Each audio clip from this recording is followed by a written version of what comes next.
Well, hello folks. It's actually been a little over a month since I said I was gonna get this thing done and put back in this car. It kind of snowballed from there when, remember the original 25-degree wheel? It seemed like either that or the chain or the tensioner was worn out. So I went ahead and ordered 50-degree wheel. I ordered a new chain and tensioner.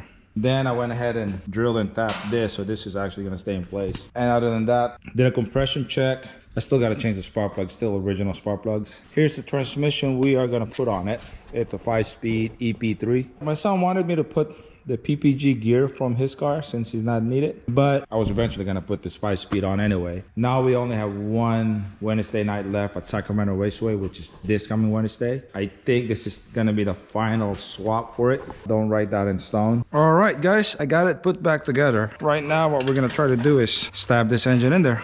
And as usual, I'm just gonna let it down slowly so we don't catch anything. And if we do, I can catch it before it breaks something, right?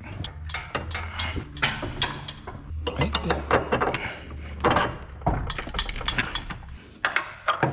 Put this on loosely again. And then we'll slowly bring it up to it. And get this thing on.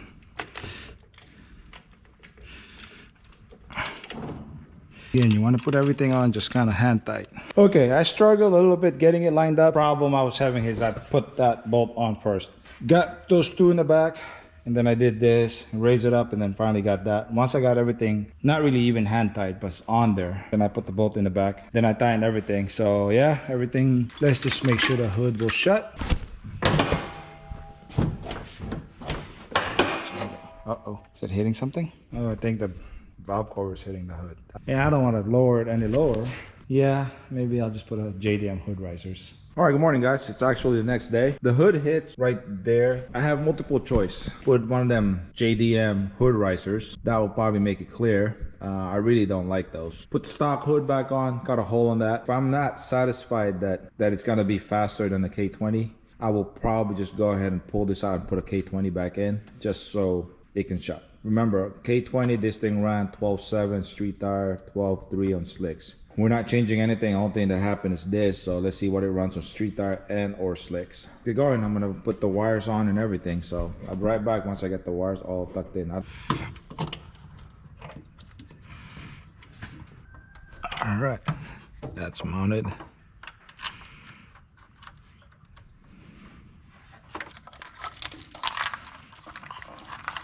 Can't really hide it because I gotta mount that one up there.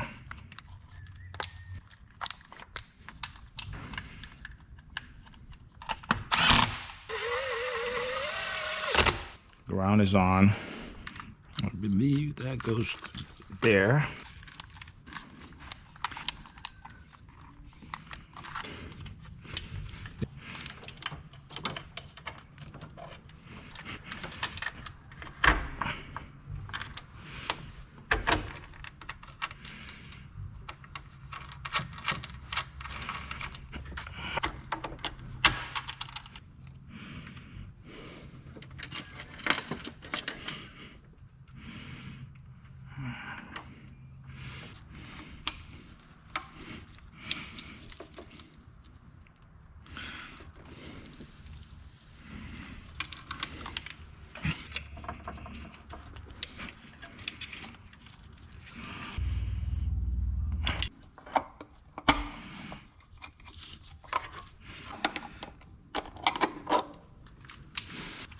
I need to get a K20 version. Actually got pretty far ahead. I've got all the wirings done. Alternator stuff is done. Starter, I gotta replace the knock sensor. I'll take it from one of the K that I have. Ground's on. Fuel line's on. So I think all that's left to do now is all the bottom stuff. Probably do a quick street tune on it. Nothing special. E85, K24, we have the map from this car. Okay, got the headers in. I also went ahead and added a sway bar. This thing didn't have a sway bar. We took this suspension from a GSR. I don't know if I showed you before. It's got urethane bushings, Coney shocks, eye-box springs. It's got ITR rear with that brace. All right guys, Wednesday morning, made it just in time. So far so good, no leak. I was able to somehow make that thing work. It's got a thin tail, but I think we'll be okay. I still do need to do something about the hood. All right, till next time.